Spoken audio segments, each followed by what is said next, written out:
En nuestro recorrido bíblico llegamos hoy al capítulo 13 de Génesis. En este capítulo vemos el regreso de Abraham de la tierra de Egipto. Lot le acompaña a la tierra prometida. Luego Lot se separa de Abraham y se va a Sodoma. Dios se aparece a Abraham por tercera vez. Mientras que Abraham esté en la tierra de Egipto y mientras esté con Lot, Dios no se le aparece. Pero al regresar a la tierra prometida y cuando se separa de Lot, entonces Dios sí se le aparece.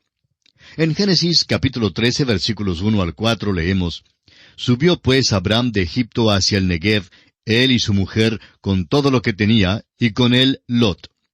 Y Abraham era riquísimo en ganado, en plata y en oro.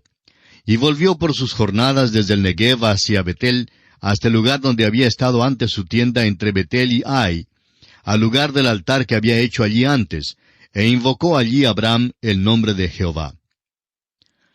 Abraham fue el Rockefeller de aquel día. Era un hombre muy rico en ese entonces. Le vemos ahora viajando al norte hacia Betel desde Jerusalén. Llega al sur por Hebrón, hasta el lugar donde estaba antes, y allí invoca el nombre de Jehová.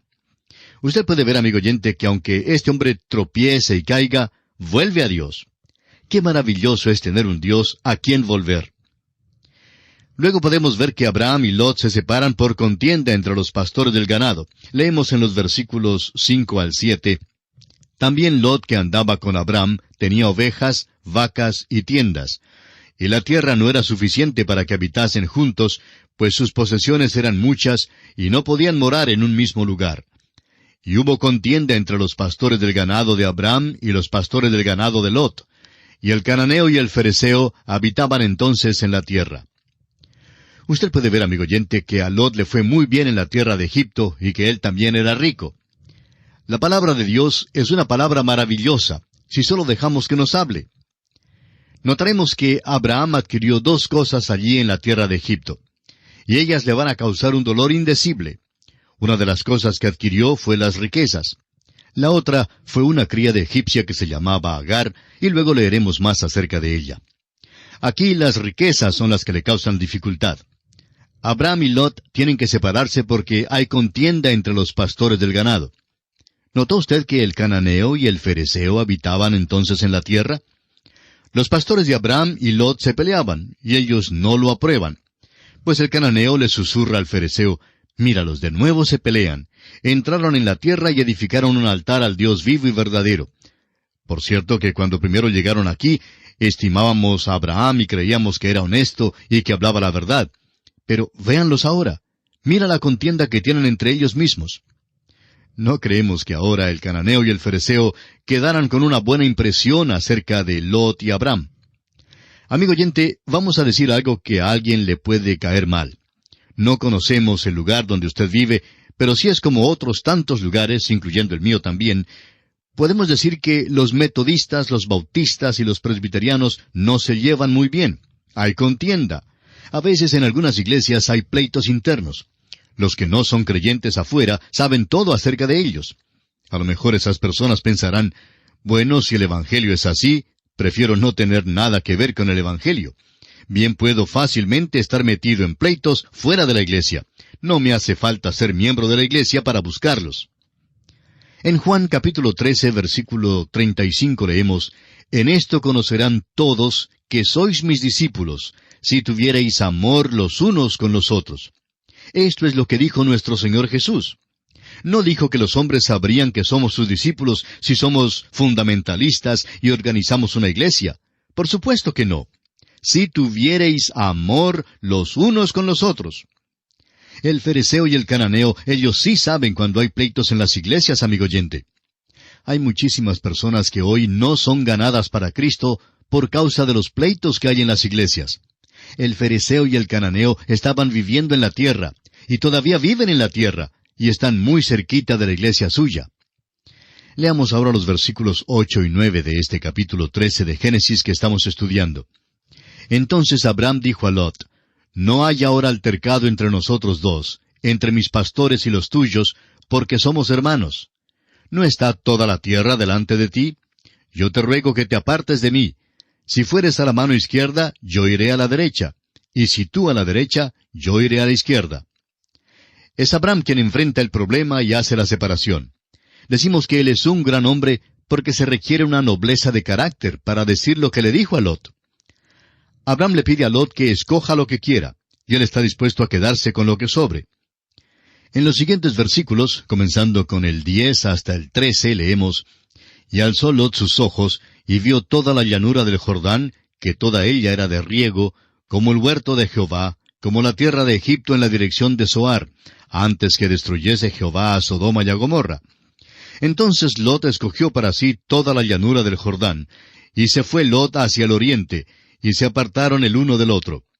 Abraham acampó en la tierra de Canaán, en tanto que Lot habitó en las ciudades de la llanura, y fue poniendo sus tiendas hasta Sodoma. Mas los hombres de Sodoma eran malos y pecadores contra Jehová en gran manera. Lot escogió un lugar bello. Es interesante pensar que Lot vivía con Abraham en la tierra. Sin duda que Lot al llegar la noche subiría el faldón de la tienda donde dormía y echaría un vistazo diciéndole a su señora: «Mi amor, ¿no es una vista muy bella lo que vemos allá abajo?». Por la mañana se levantaría y diría: «Pues parece ser tan atractivo por allá. La hierba siempre se ve más verde en aquel pasto». Y cuando llegó el día en que Lot tuvo que hacer la decisión de a dónde ir, sabemos la dirección que escogió. Ningún hombre cae de repente. Siempre ocurre durante un período. Sube el faldón de la tienda y comienza a ponerla hasta Sodoma, y ese es el principio. Y alzó Lot sus ojos y vio toda la llanura. Y va hacia aquella dirección. Ese fue el más grande error que Lot cometió en su vida. Veremos más adelante lo que le sucedió a él, a su esposa y a su familia en la ciudad perversa de Sodoma. Leamos ahora el versículo 14. Y Jehová dijo a Abraham, después que Lot se apartó de él: «Alza ahora tus ojos y mira desde el lugar donde estás hacia el norte y el sur, y al oriente y al occidente». Esta es la tercera vez que Dios se aparece a Abraham. De nuevo le describe la tierra que va a darle.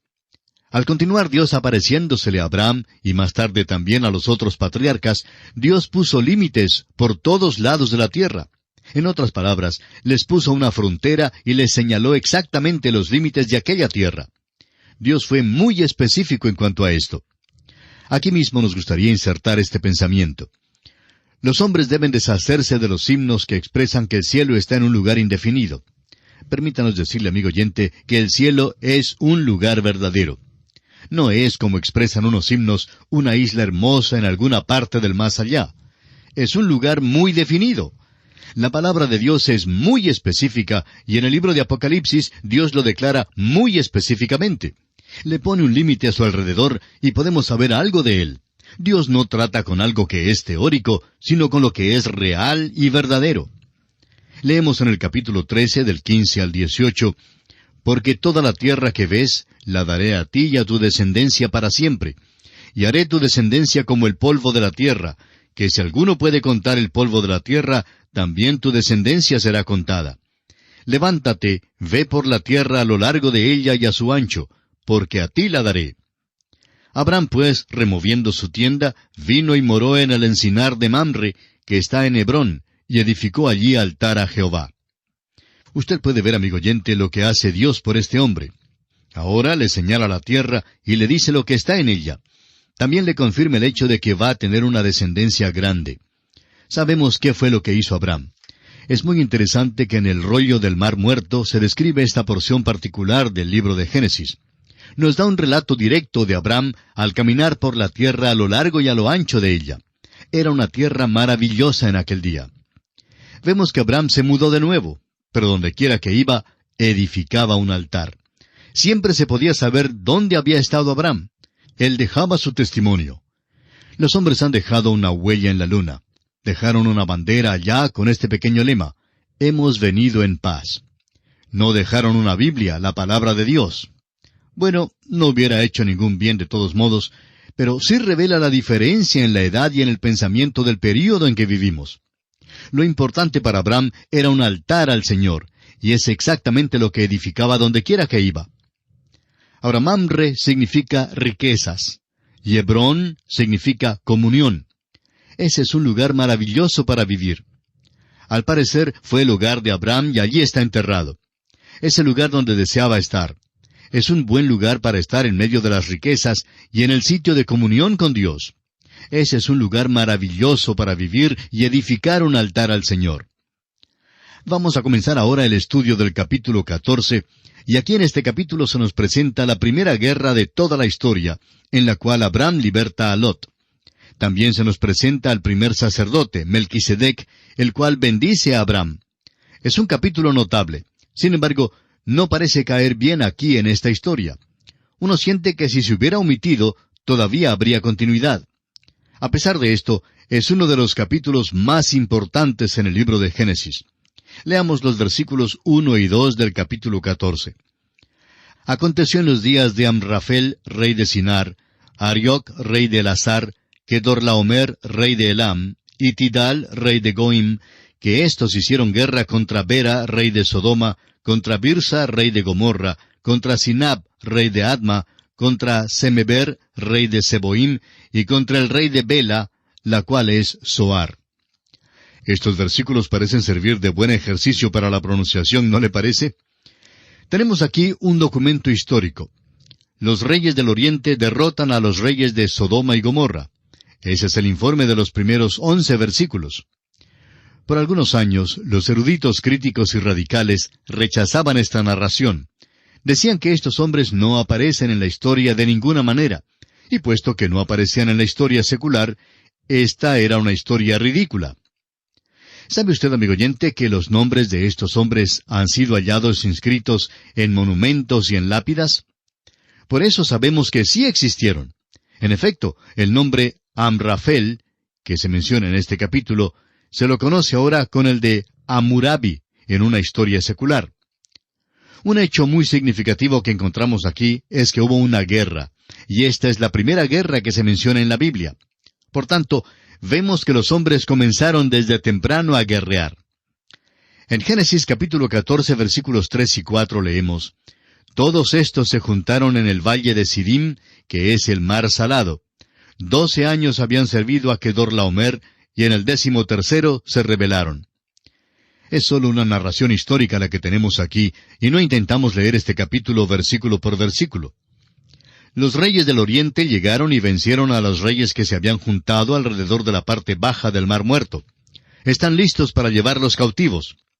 Si usted tiene un mapa en la parte de atrás de su Biblia, favor de buscarlo, y encontrará que a ellos casi les toca pasar por la tienda de Abraham para dejar el Mar Muerto. Viajarían cruzando el fértil camino con la forma de un arco, y luego volverían a la tierra de donde vinieron desde el oriente. Esto es interesante y sirve de relato histórico, y nos informa sobre la primera guerra. No vamos a entrar en todos los detalles. Al parecer, los reyes del Oriente habían luchado allí antes, y tuvieron sujetos a los reyes de Sodoma y Gomorra, pero ellos se rebelaron. Esto causó que los reyes del Oriente hicieran guerra de nuevo. Pero no creemos que la narración histórica sea el propósito principal del escritor al relatarnos esto. Lo significativo es que Lot estaba envuelto en esto, y Lot es sobrino de Abraham. Usted puede notar que Lot vivía en Sodoma y fue llevado cautivo. Como ya hemos sugerido, cuando los reyes del Oriente salieron de la región de Sodoma y Gomorra, viajaron hacia el norte por la orilla oeste del Mar Muerto. Francamente, eso no queda demasiado lejos de Hebrón y Mamre, donde moraba Abraham. Usted puede pararse donde Abraham se paró en aquel día, y puede ver cualquier movimiento que tenga lugar por allá en dirección al Mar Muerto. De modo que cuando le trajeron la noticia a Abraham, él salió enseguida a perseguir al enemigo. A continuación vamos a ver que Abraham vence a los reyes del Oriente, libera a Lot y recobra los bienes. Leamos ahora los versículos 12 y 13 del capítulo 14 de Génesis. Tomaron también a Lot, hijo del hermano de Abraham, que moraba en Sodoma, y sus bienes, y se fueron.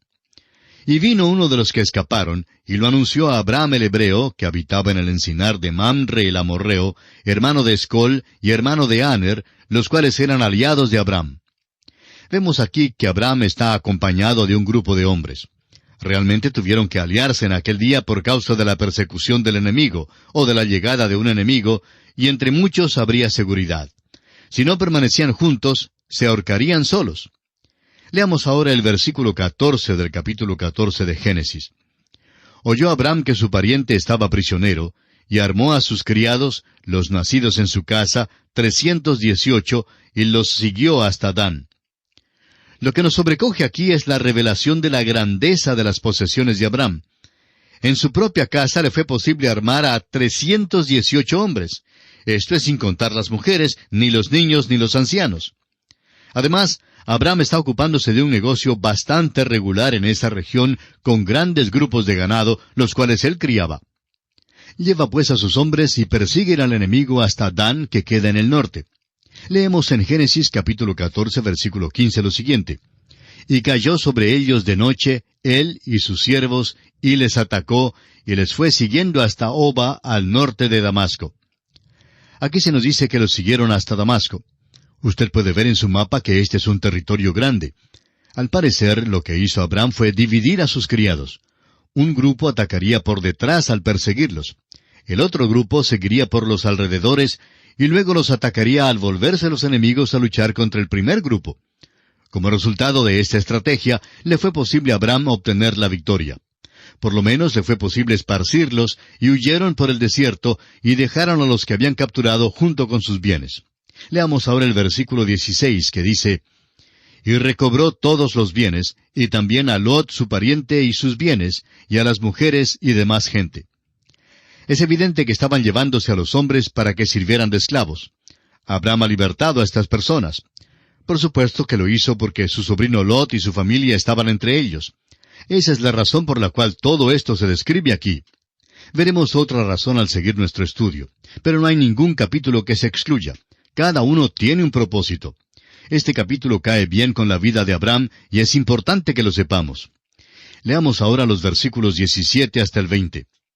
Cuando volvía de la derrota de Kedorlaomer y de los reyes que con él estaban, salió el rey de Sodoma a recibirlo al valle de Sabe, que es el valle del rey. Entonces Melquisedec, rey de Salem y sacerdote del Dios Altísimo, sacó pan y vino, y le bendijo, diciendo, Bendito sea Abraham del Dios Altísimo, creador de los cielos y de la tierra. El rey de Sodoma salió a recibirlo. Alguien más salió a recibir a Abraham, y es una buena cosa que saliera. Veremos que el rey de Sodoma va a poner en peligro a Abraham al ofrecerle una tentación. Estamos seguros que aquí todos tenemos algunas preguntas. En primer lugar, ¿de dónde vino este hombre Melquisedec? Simplemente llega a las páginas de la Escritura y saca pan y vino, trae una bendición para Abraham, y luego sale de la página de la Escritura. Eso es todo.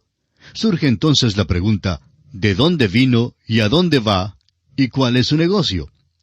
Todo lo que sabemos es que él es el rey de Salem y también sacerdote del Dios Altísimo. Ahora, ¿cómo se enteró él del Dios Altísimo? Pues lo supo de alguna manera, de alguna información que recibió de alguna parte. Supo de El Elión, el Dios Altísimo, el Creador de los cielos y la tierra. En otras palabras, conoció al Dios vivo, al Dios de Génesis 1, al Dios de Noé, al Dios de Enoc. Este es el Dios único, no es simplemente una deidad local. Lupol, en su libro sobre Génesis, dice que esta es una concepción estrictamente monoteísta. En su libro El origen de la religión, el Dr. Swamer dice que esto revela que existía el monoteísmo antes que el politeísmo. En otras palabras, todos los hombres tenían un conocimiento del Dios verdadero y del Dios vivo. El apóstol Pablo en su carta a los Romanos capítulo 1 versículo 21 dice, Pues habiendo conocido a Dios, no le glorificaron como a Dios ni le dieron gracias, sino que se envanecieron en sus razonamientos y su necio corazón fue entenebrecido. Pablo dice que por esta causa comenzaron a adorar a las criaturas antes que al Creador. Sin embargo, nos encontramos aquí con un hombre quien es sumo sacerdote. Es sumo sacerdote para el mundo de aquellos días. Tenía un conocimiento del Dios vivo y verdadero, y era sacerdote del Dios vivo y verdadero. Llega y le trae pan y vino a Abraham. Aquellos son los elementos de la cena del Señor. Y nos preguntamos, ¿en qué pensaba y cuánto sabía Melquisedec? Se hace mención de Melquisedec 3 veces en la Escritura. Aquí se presenta históricamente.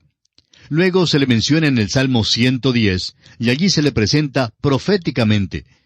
Dice el versículo 4 del Salmo 110, Juró Jehová y no se arrepentirá. Tú eres sacerdote para siempre, según el orden de Melquisedec. Se le menciona también algunas veces en la epístola a los Hebreos, Y al llegar allí en nuestro estudio hablaremos mucho en cuanto a Melquisedec. Hebreos capítulo 7, versículo 3 dice, sin padre, sin madre, sin genealogía, que ni tiene principio de días, ni fin de vida, sino hecho semejante al Hijo de Dios, permanece sacerdote para siempre. Ahora entendemos por qué no se dice nada en cuanto a su origen. No se dice nada en cuanto al padre ni a la madre, y parece muy extraño porque el libro de Génesis es un libro que habla sobre las familias. Se interesa mucho en contar los principios de las familias, y cada vez que se hace mención de un hombre importante, se describe su línea con todo interés. Es el hijo de fulano de tal, o estas son las generaciones de fulano de tal. Son frases conocidas que encontramos en el libro de Génesis. Pero no se nos cuenta nada en cuanto a la familia de Melquisedec. La epístola a los Hebreos deja muy en claro que no se hace mención de ella, porque el sacerdocio de Cristo, desde su comienzo, es según el orden de Melquisedec.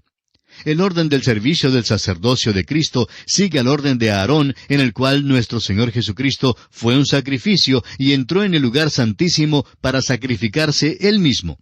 Sin embargo, en su persona, nuestro Señor Jesucristo no tuvo principio ni fin de días. Por tanto, es según el orden de Melquisedec. Continuaremos hablando sobre este asunto en nuestro próximo programa, Dios mediante. Mientras tanto, es nuestra oración que Dios le bendiga abundantemente.